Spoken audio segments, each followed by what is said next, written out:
ক্ষীরটার মধ্যে আর একটু জল নিয়ে এটা ধুয়ে দেবো। এটা দিয়ে জল নিয়ে আসো। জল নিয়ে আসি এবার। জল নিয়ে চলে আসি। জল নিয়ে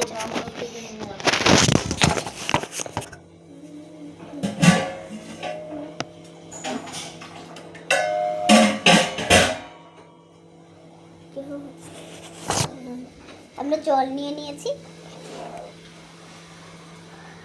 জানি দেখা যাচ্ছে না। 1 মিনিট। এই নাও জল, একটু জল।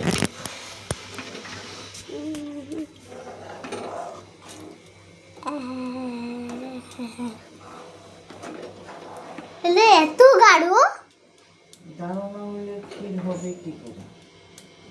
ও এই ক্ষীরটা গাঢ় হয়ে গেছে পুরো। একটু জল দে।